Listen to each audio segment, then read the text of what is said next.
بسم اللہ الرحمن الرحیم، بسم اللہ وحدہ والصلاۃ والسلام علی رسول اللہ، اما بعد۔ فلموں اور ڈراموں کا جو نکاح ہے اس کا شرعی حکم کیا ہے؟ کیا فلموں اور ڈراموں میں یہ جو نکاح کیے جاتے ہیں یہ نکاح ہوتے ہیں یا پھر نہیں ہوتے؟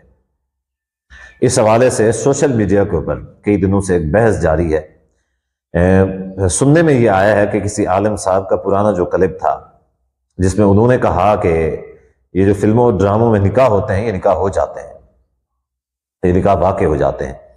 تو اس کے اوپر یہ جو فلمی اور ڈرامے باز یعنی ایکٹرز اور ایکٹریسز ہوتی ہیں انہوں نے ریئیکشن دینا شروع کر دیا، یعنی طنز کرنا شروع کر دیا اور یعنی ایک برے الفاظ میں تنقید کرنا شروع کر دی۔ کسی نے کہا کہ جی میرے تو اتنے نکاح ہوئے ہیں، کسی نے کہا میرے اتنے ہوئے ہیں، کسی نے کہا میرے اتنے شوہر ہیں وہ کہاں ہیں، کسی نے کہا میری اتنی دلہنیں ہیں وہ کہاں ہیں، ٹھیک ہے۔ کسی نے کہا کہ مولوی صاحب جو ہے نا وہ سارے ہمیں لا کے دے دیں، مہربانی کریں اگر میرے نکاح ہو گئے ہیں۔ تو اب یہاں پہ اس مسئلے کو سمجھنے کی کوشش کرتے ہیں، کیا فلموں اور ڈراموں میں نکاح ہو جاتا ہے یا پھر نہیں ہوتا؟ دیکھیں، سب سے پہلے یہ جو ڈرامے باز لوگ ہیں یا یہ جو فلمی لوگ ہیں یہ اس چیز کو دلیل بنا کے بیٹھے ہیں کہ اعمال کا دار و مدار نیت کے اوپر ہے۔ چونکہ ہم ڈرامے میں کر رہے ہوتے ہیں، ہماری نکاح کرنے کی نیت نہیں ہوتی۔ اب چونکہ ہماری نیت نہیں ہوتی اس وجہ سے نکاح کیسے ہو سکتا ہے؟ نکاح تو نہیں ہو سکتا۔ پھر انہوں نے مولوی صاحب کا مذاق اڑانا شروع کر دیا اپنی جہالت کی وجہ سے انہوں نے مذاق اڑانا شروع کر دیا کہ جی دیکھیں کیسے نکاح ہو سکتا ہے جب ہماری نیت نہیں تھی، اور اعمال کا دار و مدار تو نیتوں کے اوپر ہے۔ لیکن یہاں پہ سمجھنے والی بات یہ ہے کہ اعمال کا دار و مدار نیتوں کے اوپر ہے، ٹھیک ہے۔ لیکن اس کا مطلب یہ نہیں ہے کہ اگر آپ کی نیت نہیں ہے تو وہ کام نہیں ہوگا۔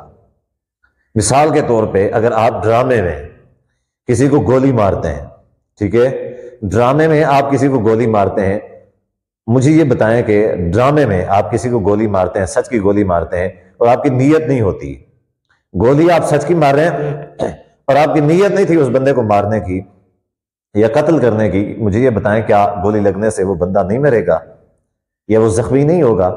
ظاہر ہے وہ ضرور زخمی ہوگا، اگر مرے گا نہیں بھی تو زخمی تو ضرور ہوگا۔ تو آپ اس وقت یہ کہیں کہ میری تو نیت نہیں تھی اس کو گولی مارنے کی، یعنی یہ ہے کہ آپ اگر بغیر نیت کے کھانا کھا لیں تو اس سے روزہ نہیں ٹوٹے گا، ٹھیک ہے، کیونکہ اس کی نیت روزہ توڑنے کی نہیں تھی، اس نے روزے کی حالت میں یعنی کہ کھانا کھا لیا تو اس کی نیت چونکہ روزہ توڑنے کی نہیں تھی تو بس ٹھیک ہے، اس کا روزہ ٹھیک ہے۔ بھی کام کرتے رہو، نیت نہ ہو تو پھر کوئی مسئلہ نہیں ہے، یعنی ان کی جہالت ہے۔ افسوس اس بات کا ہے ہمارا جو دنیاوی نظام تعلیم ہے اتنا ناقص، انتہائی مفلوج، فالج زدہ ہو چکا ہے کہ ان لوگوں کی عقلیں جو ہے نا عقلیں مفلوج ہو جاتی ہیں جو اس نظام تعلیم کے اندر جاتے ہیں۔ یعنی اعمال کا دار و مدار اگر نیت کے اوپر ہے تو اس کا مطلب وہ میں کام کروں گا تو میری نیت نہیں ہوگی تو وہ کام نہیں ہوگا۔ پھر آپ پستول لے کے یعنی بغیر نیت کے لوگوں کو گولیاں مارتے رہیں، دیکھیں پھر لوگ مرتے ہیں یا نہیں مرتے۔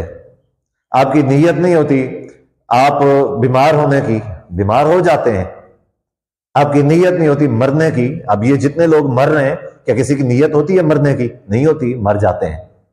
کسی کی نیت ہوتی ہے بیمار ہونے کی؟ نہیں ہوتی، بیمار ہو جاتا ہے۔ کسی کی نیت ہوتی ہے ایکسیڈنٹ کرنے کی؟ کسی کی نہیں ہوتی، پھر بھی ایکسیڈنٹ ہو جاتا ہے۔ میری تو نیت نہیں تھی ایکسیڈنٹ کرنے کی، یہ پتہ نہیں کیسے ہو گیا بھائی۔ تو یہاں پہ یہ بتانا چاہوں گا کہ اعمال کا دار و مدار نیتوں کے اوپر ہے۔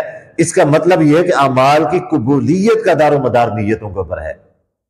یعنی اگر کسی کی اچھی نیت ہے تو اچھا عمل کرتے ہوئے تو اس کا عمل جو ہے وہ قبول ہوگا۔ اگر اچھا عمل کیا ہے لیکن اس کی نیت اچھی نہیں ہے وہ عمل قابل قبول نہیں ہوگا۔ مثال دیتا ہوں، ایک شخص نماز پڑھتا ہے، اس کی نیت اچھی ہے، اللہ کو راضی کرنے کی ہے، وہ نماز پڑھتا ہے، انشاءاللہ اللہ تبارک و تعالیٰ اس کی نماز کو قبول فرمائے گا۔ لیکن ایک شخص نماز پڑھتا ہے، دکھاوے کی نماز پڑھتا ہے، اس کی نیت یہ لوگ اس کو نمازی کہیں، لوگوں کو پتہ چلے، لوگوں کو دکھانے کے لیے نماز پڑھتا ہے، ظاہر ہے اس کا جو نماز ہے وہ اللہ کی بارگاہ میں قبول نہیں ہوگی۔ قبول کیوں نہیں ہوگی؟ کیونکہ اس کی نیت اچھی نہیں تھی۔ تو اعمال کا دار و مدار نیتوں کے اوپر ہے۔ اس کا مطلب یہ ہے کہ اعمال کی قبولیت کا دار و مدار نیتوں کے اوپر ہے۔ اس کا یہ مطلب نہیں ہے کہ اگر نیت نہیں ہے ہم کوئی کام کریں گے تو وہ کام جو ہے نا وہ یعنی نہیں ہوگا۔